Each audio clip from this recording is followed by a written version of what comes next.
नमस्कार, मैं हूं आपके साथ श्रेया गुप्ता और आप देख रहे हैं टीवी द्वापरा। और आज की सबसे बड़ी और अहम खबर उत्तराखंड से है, जहां उत्तर प्रदेश के मुख्यमंत्री योगी आदित्यनाथ अपने 2 दिवसीय दौरे पर पहुंचे हैं।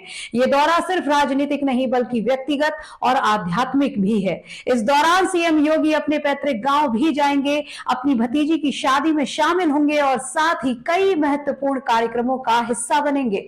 तो आइए आपको लिए चलते हैं इस खास रिपोर्ट पर, जहां हम आपको बताएंगे योगी आदित्यनाथ के दौरे की हर अहम जानकारी, उनकी आध्यात्मिक यात्रा, राजनीतिक संबोधन, पारिवारिक मुलाकातें और सुरक्षा तैयारियों की पूरी जानकारी।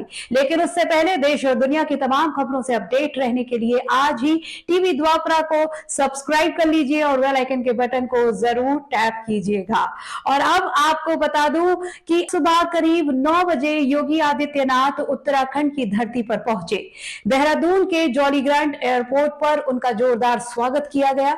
उत्तराखंड सरकार के कैबिनेट मंत्री गणेश जोशी और प्रेमचंद्र अग्रवाल खुद उन्हें रिसीव करने पहुंचे थे। इसके बाद हेलीकॉप्टर के जरिए सीएम योगी यमकेश्वर के तल्लावनास गांव पहुंचे। यहां उन्होंने मां गढ़वासनी देवी मंदिर में विशेष पूजा अर्चना की और मूर्ति की प्राण प्रतिष्ठा कार्यक्रम में शामिल हुए। इस दौरान उन्हें त्रिशूल भेंट किया गया, एक प्रतीक शक्ति, संकल्प और हिंदू संस्कृति का।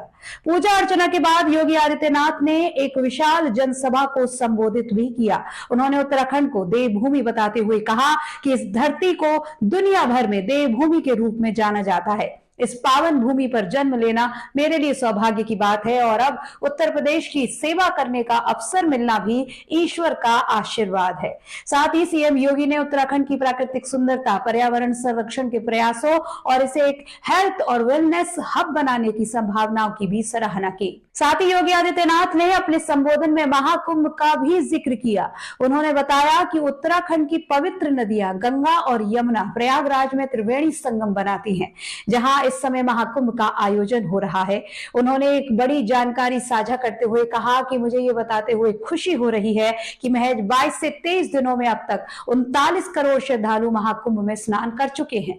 ये संख्या किसी देश की आबादी के बराबर है। वहीं 26 फरवरी तक ये संख्या 50 करोड़ तक पहुंचने की संभावना है।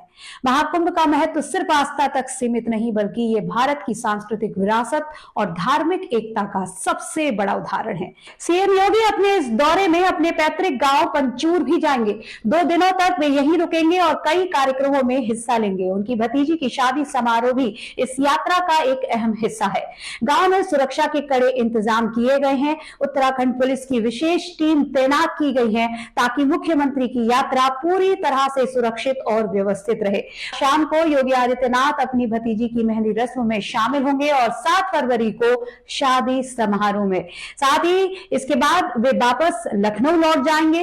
हालांकि इस दौरे के दौरान ही सीएम योगी अपनी मां से मिलने भी पहुंचे, क्योंकि उनकी मां सावित्री देवी जो 85 वर्ष की हैं, उनकी तबीयत कुछ समय से ठीक नहीं है। इससे पूर्व हालांकि 8 महीने पहले जब उनकी आंखों की समस्या के कारण उन्हें ऋषिकेश एम्स में भर्ती कराया गया था, तब योगी आदित्यनाथ उनसे मिलने आए थे। वहीं इस दौरान करीब 20 मिनट तक वे अपनी मां के साथ रहे, उनका हालचाल जाना और डॉक्टरों से भी बातचीत की। आपको बता दूं, सीएम योगी का अपनी मां से रिश्ता बेहद भावुक रहा है।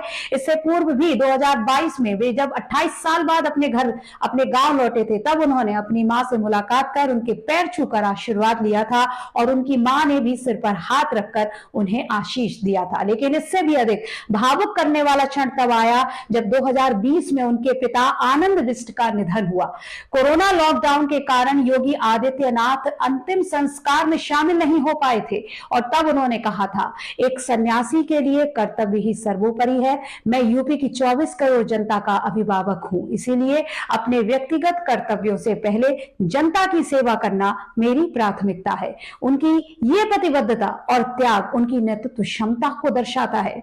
आपको बताते चले कि योगी आदित्यनाथ मूल रूप से उत्तराखंड के पौड़ी जिले के यमकेश्वर ब्लॉक के पंचूर गांव के ही रहने वाले हैं। उनके परिवार में उनकी मां, 3 भाई और 3 बहनें हैं।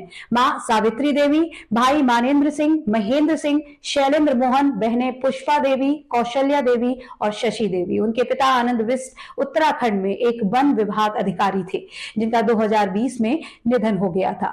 वहीं योगी आदित्यनाथ के दौरे को लेकर उत्तराखंड प्रशासन पूरी तरह से सतर्क है। उनके गांव और कार्यक्रम स्थलों पर पुलिस बल तैनात किया गया है।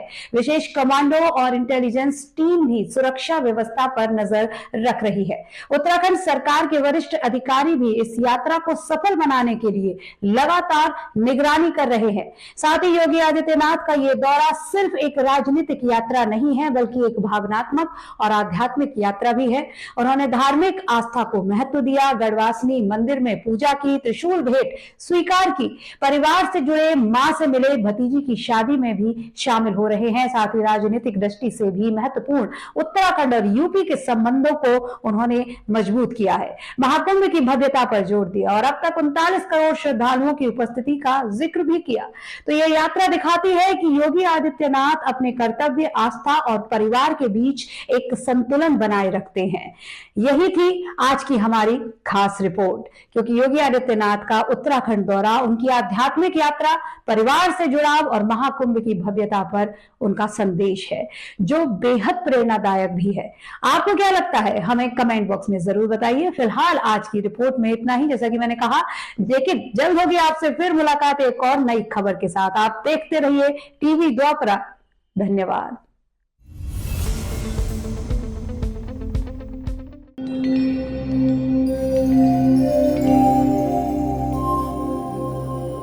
टीवी द्वापरा, संभवामि युगे युगे। अगर ये प्रोग्राम आपको अच्छी लगी तो लाइक, शेयर और कमेंट करें। टीवी द्वापरा के प्रोग्राम्स को हमेशा देखने के लिए सब्सक्राइब करें, बेल आइकॉन दबाएं।